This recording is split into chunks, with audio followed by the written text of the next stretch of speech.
Hello students, welcome to our YouTube channel the Menta. Students, आज हमारे studio में वैभव वरुण जी आए हुए हैं और ये आपको एविएशन के बारे में काफ़ी कुछ इन्फॉर्मेशन देने वाले हैं। एंड इनके बारे में थोड़ा सा बता दूं, ये बिहार को बिलोंग करते हैं, काफ़ी यंग हैं एंड स्टूडेंट्स बहुत सारे अब जो 11th एंड 12th में हैं जिनको कि नहीं पता होता है इंजीनियरिंग के अपार्ट भी ऐसे कई कोर्सेज होते हैं जिनको कि आप ज्वाइन कर सकते हैं और उसका क्या स्कोप होता है इंडिया में या फिर फॉरेन से भी अगर आप किसी कंट्री से करना चाहते हैं उसको स्टडीज़ में।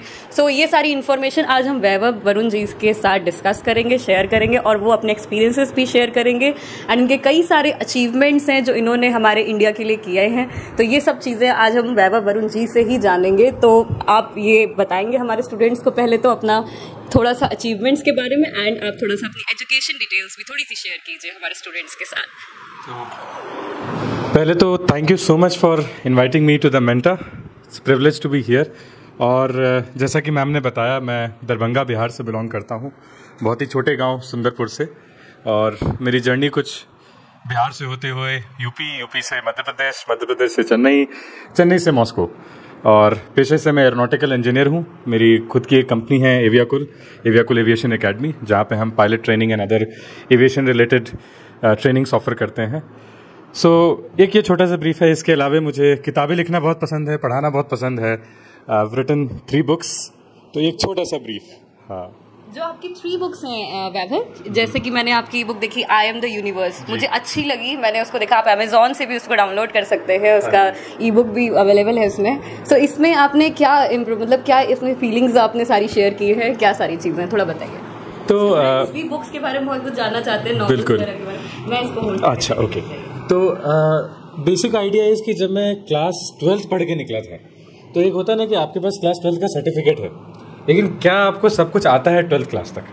तो वो क्वेश्चन, हालांकि मेरे नंबर आते थे सरप्राइजिंगली, बट मुझे पर्सनली फील हुआ कि आई डोंट थिंक मुझे 12th तक की सारी पढ़ाई आती है। तो मैंने उस दौरान 1 साल का अपने लिए गैप रखा था, just to study everything from class 1 to 12 again, चाहे वो अल्फाबेट हो, चाहे वो काउंटिंग हो, दोबारा बिना एग्जाम के मोटिवेशन के पढ़ने का। और तब मुझे समझ में आया कि जो हमारा साइंस आउटरीच है वो काफ़ी कम है। इंडिया में साइंस पढ़ने वाले इतने बच्चे हैं कि पूरे कंट्री की पॉपुलेशन भी उसमें समा जाए। जैसे जापान जैसी कंट्री तो उतना पॉपुलेशन नहीं होगा जितने यहाँ बच्चे साइंस पढ़ते हैं, राइट? बट उसके बावजूद इंडिया में साइंटिफिक टेम्परामेंट कम है। साइंटिस्ट्स ज्यादा हैं, साइंस पढ़ने वाले बच्चे ज्यादा हैं, हाँ, बट साइंटिफिक टेम्परामेंट कम है, क्वेश्चन करने की एबिलिटी कम है। तो इसका एक बेस मुझे मूल ये दिखा कि साइंस फिक्शन इंडिया में कम है। और है भी तो साइंस फिक्शन के नाम पे कुछ पिक्चरें हैं, जैसे कोई मिल गया, अब आप जानती है, मैं उसके बारे में ज्यादा नहीं बोलूंगा, है ना। बॉलीवुड मसाला मूवीज हैं, उसमें साइंस कम होता है और नाच गाना ज्यादा होता है, मतलब एलियन आके नाच रहा है, इससे ज्यादा मैं क्या बोलूँ, है ना। तो उस टाइम मुझे लगा कि एक क्वालिटी साइंस फिक्शन की जरूरत है, because science fiction of today is the science of tomorrow. किसी जमाने में एसी एक साइंस फिक्शन था, एक कल्पना थी कि पूरे रूम को आप ठंडा कर सकते हैं। अब आज के डेट में घर घर में है, तो इसीलिए वो एक मेरा मोटिवेशन था पहली किताब लिखने का, that is the I am the universe. तो आपने जैसे बुक लिखी है स्टूडेंट्स के लिए, उसमें काफी इन्वॉल्वमेंट है साइंस से रिलेटेड। सो साइंस से उसको कैसे हम रिलेट कर सकते हैं, जो स्टूडेंट्स है 11th 12th में, उससे क्या सीख सकते हैं वो?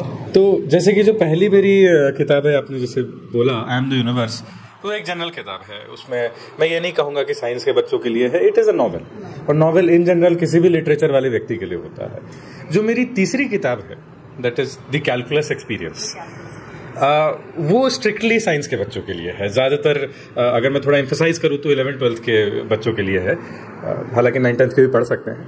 मेन मोटिवेशन मेरा ये था वो किताब लिखने का, मैं क्या अचीव करना चाहता। मैंने गणित की बहुत सारी किताबें लगाई अपने स्कूल के टाइम में, अभी भी लगाता हूँ।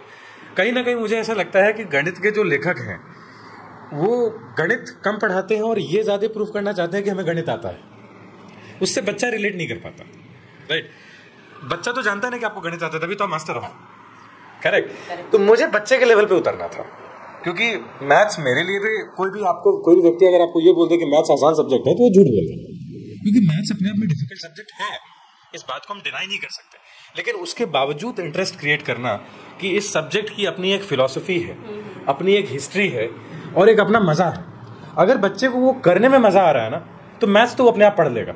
As a teacher, as a writer, मेरा रोल ये नहीं है कि मैं किसी को जाके पढ़ा दूं। अगर मैंने वो जिज्ञासा जागरूक की बच्चे के अंदर, तो I think my job is pretty much done.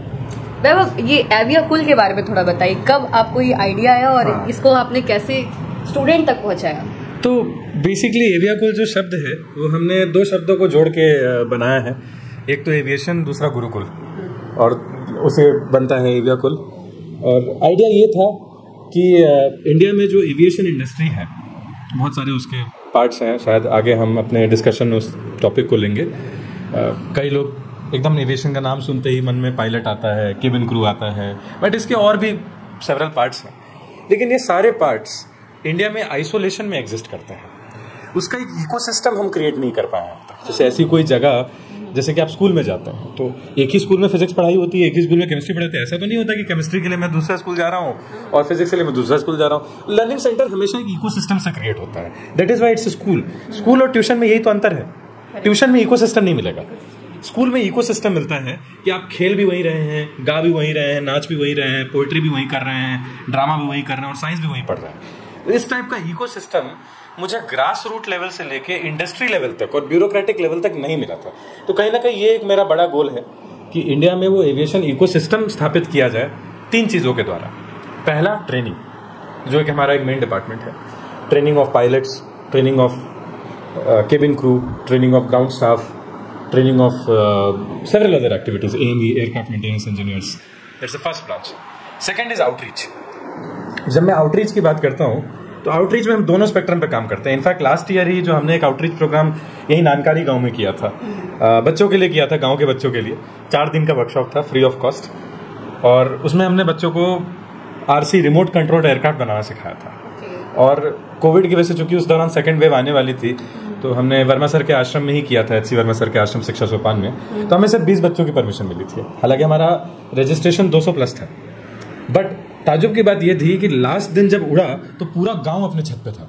तो वो जो एक एक्साइटमेंट हमने ग्राउंड लेवल पे देखी है कि जिन्होंने फ्लाइट कभी देखा नहीं और अगर वो अपने हाथ से एक रिमोट कंट्रोल एयरक्राफ्ट भी बना पा रहे हैं तो उनके लिए एक एक्साइटमेंट का नतीजा है। मतलब हाँ, कुछ और है, कुछ नया है। हाँ, और स्पेशली जब वो उड़ रहा है, राइट। और एक सेकेंड सेट ऑफ आउटरीच क्या है, जो दूसरा एंड ऑफ स्पेक्ट्रम है, कि इंडिया में या किसी भी इंडस्ट्री को चलाने के लिए, एविएशन की बात नहीं करूँ, कोई और इंडस्ट्री भी है, 3 चीज़ों का एक कॉम्बिनेशन चाहिए। पहला, वर्कफोर्स, जो कि हो गया आपके स्टूडेंट, साइंटिस्ट्स, रिसर्चर्स और विभिन्न तरह के लोग। दूसरे हो गए इंडस्ट्रियलिस्ट्स, जो कि उस चीज़ को इम्प्लीमेंट करेंगे, क्योंकि हम रिसर्च कर रहे हैं तो जाएगा कहाँ, राइट। तीसरा हो गया ब्यूरोक्रेसी, क्योंकि ब्यूरोक्रेसी नियम बनाती है। एविएशन में मैंने खासकर ये बात नोटिस की कि इन तीनों में जो है कोऑर्डिनेशन कम है। तो ब्यूरोक्रेसी, हालांकि जैसे कि आप ड्रोन की बात करें तो ड्रोन के नियम चेंज हुए, एकदम से चेंज हुए, लोग थोड़ा टाइम लगा उसको अडॉप्ट करने में, फिर अब जो रूल्स बहुत अच्छे हो गए हैं। तो ब्यूरोक्रेसी एक अपने लाइन पे चल रही है, इंडस्ट्री अपने लाइन पे चल रही है, और वर्कफोर्स को दोनों का नहीं आता पता है। तो हमने कहीं ना कहीं आउटरीच के इस स्पेक्ट्रम के थ्रू इन तीनों को जोड़ने की कोशिश की है, जिसका नतीजा है कि अगले महीने हमारा एक कॉन्फ्रेंस हो रहा है, emerging trends in MRO industry, aviation MRO industry, free of cost, NIT Delhi के साथ हो रहा है, जहाँ पे हम एग्जैक्टली यही करना चाह रहे हैं। Student, workforce and professors, industrialists and bureaucracy, all 3 will come together. And the last section that we have is एविया कुल R&D। कि अब ये सब बातें तो अपनी जगह है। इंडिया में अभी भी जो ज़्यादातर फ्लाइंग क्लब्स, और ज़्यादा नहीं है, 34 ही हैं, सब बाहर के जहाज उड़ा रहे हैं, राइट। हमारे इंडिया में इंडिजिनस बने हुए जहाज बहुत कम है। एक कोशिश वो भी है कि कहीं ना कहीं हम इंडिया में इंडिजिनस डेवलप कर पाएँ एविएशन में, ताकि हमें दूसरे कंट्रीज़ पे कम डिपेंडेंट रहना पड़े। जो भारतीय सरकार का स्लोगन है आत्मनिर्भर भारत, उसमें हम एविएशन में थोड़ा कंट्रीब्यूट कर पाए। ये एक हमारा 3 पार्ट एजेंडा था। That's very good, वैभव, मैं एक सवाल और पूछूंगी आपसे कि जो स्टूडेंट्स हमारे हैं जो एरोनॉटिकल या फिर एरोस्पेस की तरफ जाना चाहते हैं, जैसे आपको भी आपका भी ड्रीम था एक्चुअली कि आप एविएशन में कुछ अच्छा करना चाहते हैं, तो ये आपको कब लगा एंड आपने फिर इसको, ये आपका जो सफर था पूरा, आप स्टेबल जो हुए हैं, अभी एजुकेशन आपने कंप्लीट की अपनी मॉस्को से, तो ये आपने जो रोड मैप तैयार किया, ये स्टूडेंट्स कैसे कर सकते हैं पॉसिबल? तो अगर मैं स्पेसिफिकली अपनी बात करूं तो हर आदमी का अपना एक डिस्कवरी पॉइंट होता है। मेरे लिए शायद जो डिस्कवरी पॉइंट था वो ये था कि जो 2 महीने के लिए जब हम गांव जाते थे तो गांव में क्या बिजली नहीं होती, अभी भी नहीं होती आजकल, तो तारे बड़े अच्छे दिखते हैं, वो एक प्लस पॉइंट था। तो मैंने कहा कि क्या करें, मच्छर काट रहा है, छत पे जाके ऊपर सोते थे, तो मैंने कहा जब टाइम पास करना ही है, तो उस दौरान मैंने बुक फेयर एक लगा था, क्लास 4th 5th की बात है, बिमन बासु की मैंने किताब खरीदी थी, जॉय ऑफ स्टार वॉचिंग। मुझे लगा अच्छा टाइम पास, जब रात में मैं सुबह बैठे ही रहता हूँ, नीचे तो लाइट है नहीं, तो नीचे क्या करूँ, नीचे तो सब खाना पीना खा रहे हैं, मैं ऊपर बैठा रहता था और उस किताब से जो है थोड़ा बहुत स्टार्स को आइडेंटिफाई करना, कि कॉन्स्टलेशंस कैसे आइडेंटिफाई करें, नेबुलास क्या होते हैं। और गाँव में ही वो टाइम मिलता था, तो पूरे साल में इंतजार करता था कि वो 1 महीने 1.5 महीने के लिए मैं गाँव जाऊँगा और ये चीज़ें स्टडी करूँगा। बहुत तरीके हैं जिससे आप इस फील्ड में आ सकते हैं। आप एरोनॉटिकल इंजीनियरिंग कर सकते हैं, आप एरोस्पेस इंजीनियरिंग कर सकते हैं। मेजर डिफरेंस आईआईटीज में जनरली हम जानते हैं कि ये कोर्सेज अवेलेबल हैं, लेकिन जो स्टूडेंट्स जेईई एडवांस क्रैक नहीं कर पा रहे हैं, वो नहीं पहुंच पा रहे वहां तक, फिर भी उनका ड्रीम है। कई मेरे पास क्वेरीज आती हैं, मेल्स आते हैं कि मैम मुझे एरोनॉटिक्स में कुछ करना है बट मैं जेईई एडवांस नहीं क्रैक कर पाया, तो मैं क्या करूँ, मैं कैसे जा पाऊँ? तो आपको ताजुब लगेगा कि इंडिया में आईआईटी के अलावा जो कॉलेजेस हैं उनसे सस्ते दाम पे आप फॉरेन कंट्रीज में आप एरोनॉटिकल एरोस्पेस की पढ़ाई कर सकते हैं। ये फैक्ट है, क्योंकि बहुत सारी जगहों पे, जैसे कि मैंने मॉस्को एविएशन इंस्टीट्यूट से किया, वो एक सरकारी कॉलेज है, गवर्नमेंट कॉलेज है, बहुत अच्छा इंफ्रास्ट्रक्चर, तो हमें सब्सिडाइज्ड रेट पे, इवन फॉरेनर्स को एक सब्सिडाइज्ड रेट पे पढ़ाई हो जाती है। और जैसा कि मैंने बोला कि इंडिया से भी कम रेट में हो पा रहा है, तो आई थिंक इससे बड़ा क्या ऑप्शन होगा। प्रोसीजर की बात करें तो ऐसे तो हर कंट्री का अपना अलग अलग प्रोसीजर है। यूएस का तो कॉमन एंट्रेंस एग्जाम होता है, सैट और टॉफल और दुनिया जान की चीज़ें हैं। यूके एंड यूरोप का भी सेम प्रोसीजर है कि आपको आइल्स लिखना पड़ेगा और उसके अलावा हर यूनिवर्सिटी का अपना एक एप्लीकेशन होता है, हर एप्लीकेशन का 25 से 30 यूरो कुछ फ़ी होता है। मैं अगर अपनी बात करूँ तो ज़्यादातर रशियन कॉलेजेस के अपने प्राइवेट इंटरव्यूज़ होते हैं, और जिस ज़माने में मैं गया था तो उस ज़माने में रिस्क ये था कि आपको इनिशियल राउंड में तो क्लियरेंस दे देंगे, बाकी एक एग्जाम आपको वहाँ पहुँच के भी होना है, तो वहाँ जाइए, लिखिए, फेल हो गए तो वापस आ जाइए। तो आई डोंट नो अभी का सिनेरियो क्या है, बट कम से कम उस समय तो यही सिनेरियो था। तो ये एक छोटा सा प्रोसीजर है। इसके अलावा बहुत सारे लोग बीएससी एविएशन कर सकते हैं। It's also very inexpensive course, बहुत ही सस्ता कोर्स है, और ज़्यादातर कॉलेजेस इंडिया में ऑफर करते हैं। जैसे फॉर एग्जांपल पुणे यूनिवर्सिटी हो गई, मेवाड़ यूनिवर्सिटी हो गया, दिल्ली में बहुत सारी यूनिवर्सिटीज़ हैं जो एफोर्डेबल रेट पे आपको बीएससी एविएशन ऑफर करेंगे। इसके अलावा वोकेशनल कोर्स की अगर बात कर रहे हैं, जैसे pilot training, commercial pilot training एक वोकेशनल कोर्स है, डिग्री नहीं।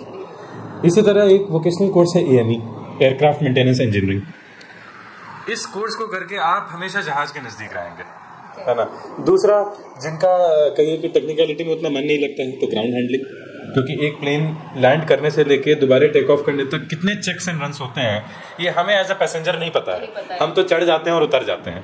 बाकी एक आदमी होता है जो सिर्फ इंजन की चेकिंग करता है, एक फ्यूल की चेकिंग करता है, एक लगेज उतरवाता है, एक इंश्योर करता है कि बेल्ट पे सही टाइम पे पहुंचे, एक कस्टमर से डील करता है, एक लॉजिस्टिक्स का टेक केयर करता है। तो एक बड़ा मैनेजमेंट का चेंज चल रहा है। और जहां बात मैनेजमेंट की आई है, तो ऑब्वियसली जो बच्चे कॉमर्स फील्ड से हैं, अगर उनको एविएशन में एंटर करना है तो MBA in aviation management, MBA in airport management, बहुत सारा। और एयरपोर्ट मैनेजमेंट में आज के डेट में इतना स्कोप है, आप बिलीव नहीं करेंगे। इनफैक्ट जो बच्चे लॉ से हैं, स्पेशलाइजेशन एविएशन लॉ, और ये मैं दूसरे की बात करूँ, मैं अपने घर की बात बताता हूँ। मेरा भाई लॉयर है, तो मैंने उसको जानबूझ के फोर्स करके एविएशन लॉ में स्पेशलाइज कराया, क्योंकि बड़ी बड़ी कंपनीज हैं इंडिया में। एक किस्सा मुझे याद आता है जेट एयरवेज का, जब उनको एविएशन लॉयर चाहिए था और मार्केट में मिल नहीं रहे थे।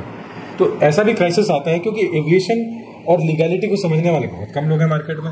तो एविएशन लॉ का अपने आप में एक डिमांड है। तो जरूरी नहीं है कि आप टेक्निकलिटी के थ्रू एविएशन में घुसें।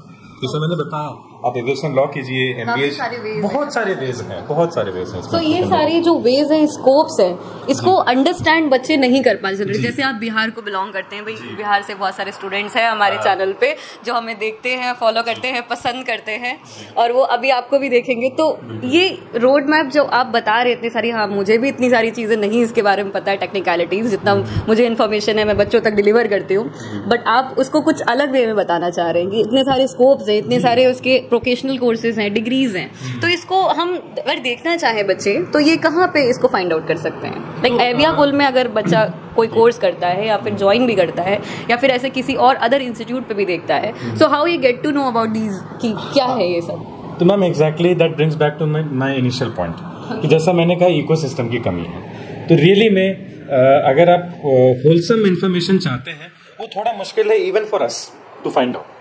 हम भी काम करते करते ढूंढे हैं, और ये एक हमारा एजेंडा है बाय द वे एविया कुल में काम करने का, कि इन्फॉर्मेशन को यूनिवर्सलाइज किया जाए या उसको एक कलेक्टिव ग्रुप पे रखा जाए, क्योंकि अभी क्या स्कैटर्ड है।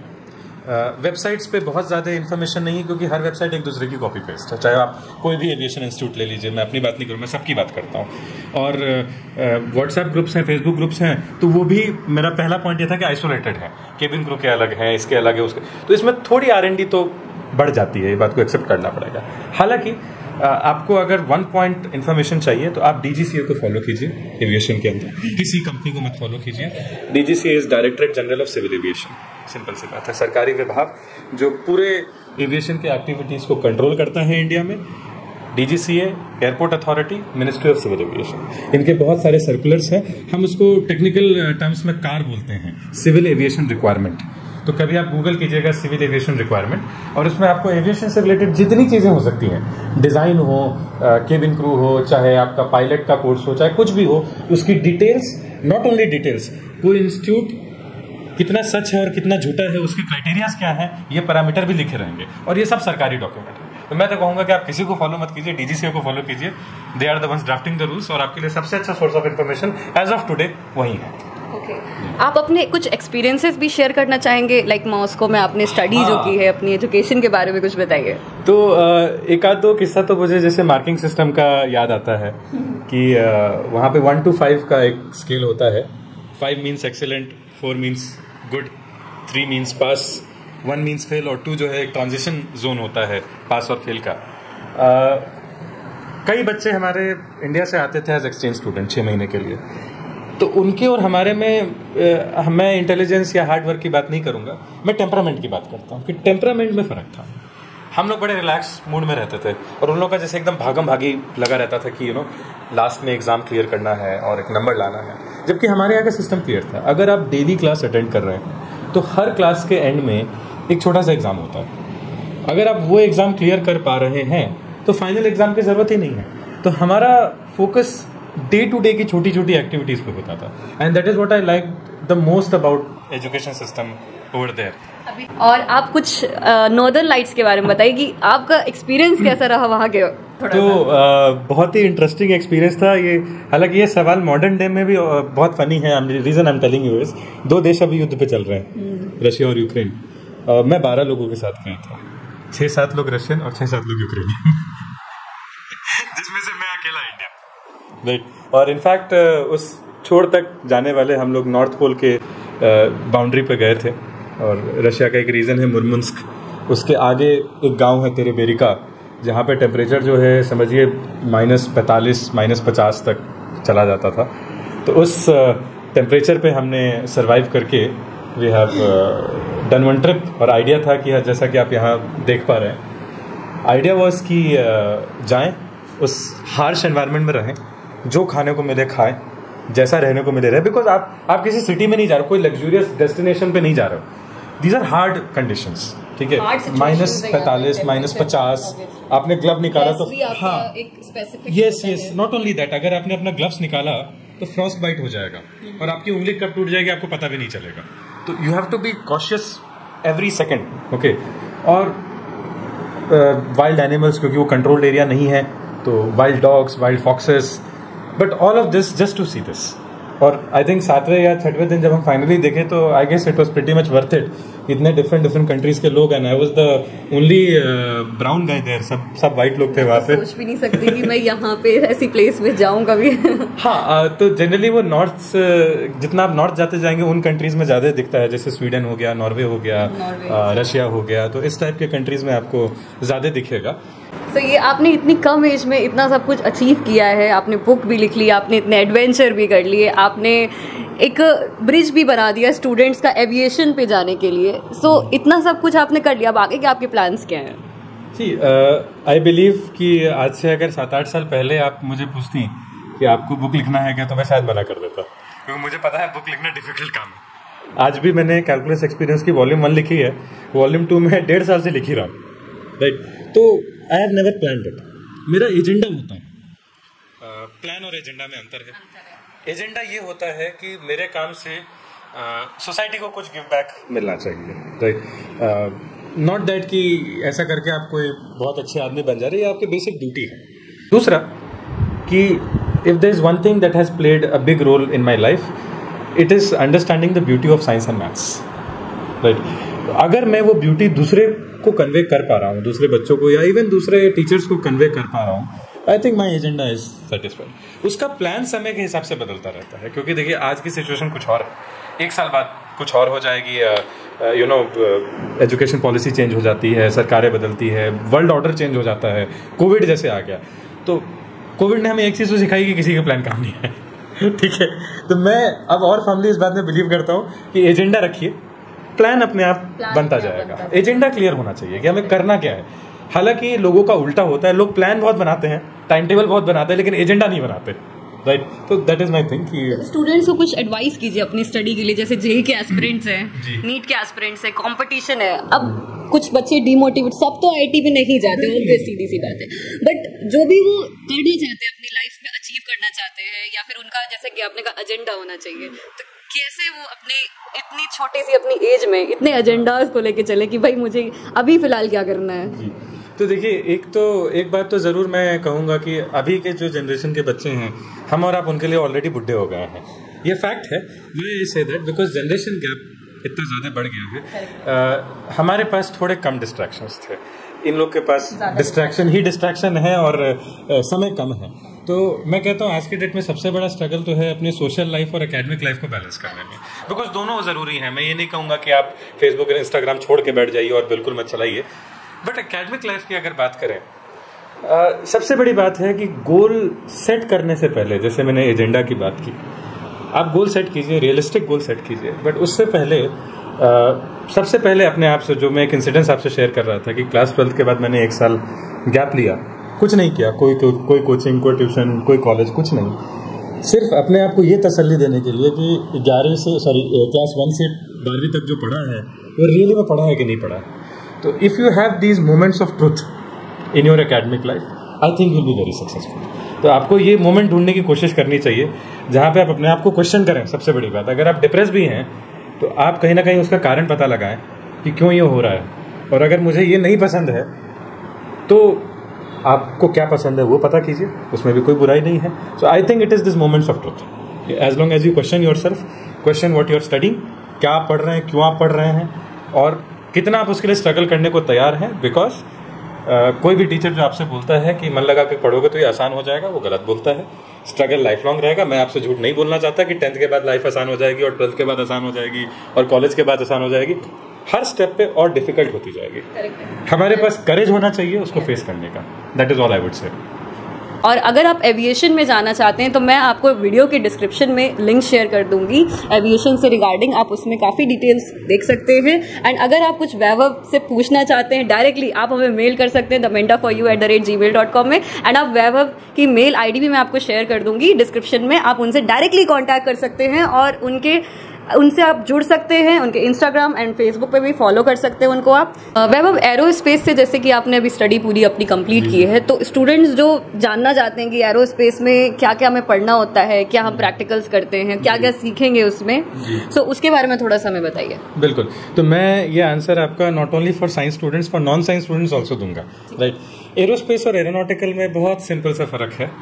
Both are about things that fly, right, but aeronautical is about things और objects that fly within the atmosphere. तो एटमॉस्फेयर का कंस्टेंट ज़्यादा है, और एरोस्पेस में क्या है कि हम बियॉन्ड द एटमॉस्फेयर चले जाते हैं।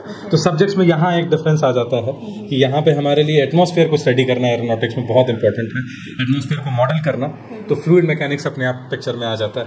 तो हमारी जो स्टार्टिंग होती है वो बेसिक स्कूल के मैथ्स फिजिक्स को एक्सटेंशन होती है। जैसे आपने कैलकुलस स्कूल में पढ़ा तो अपने आप में एक सब्जेक्ट बन जाता है।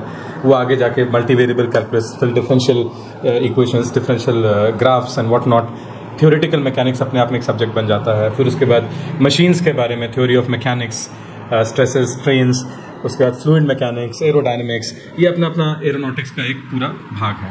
अगर आप एयरक्राफ्ट मेंटेनेंस इंजीनियरिंग की बात करें तो वो एक पूरा अलग डायरेक्शन है जहाँ आप एवियोनिक्स के बारे में सीखते हैं, कॉकपिट में इंस्ट्रूमेंट्स कितने हैं, ट्रांसमिशन चैनल्स कितने हैं, मटेरियल्स कौन से यूज होते हैं। So that is a completely different field. Aerospace की बात करें तो मैथमेटिकल मॉडलिंग ऑफ, जैसे अगर आपको कोई स्पेसशिप भेजनी है अर्थ से लेके मार्स तक, तो आप तो वो रास्ता जानते नहीं, वो हाईवे तो है नहीं, राइट, कि आप चल के चले जाएंगे। तो पहले आपको मैथमेटिकली वो रास्ता निकालना पड़ेगा।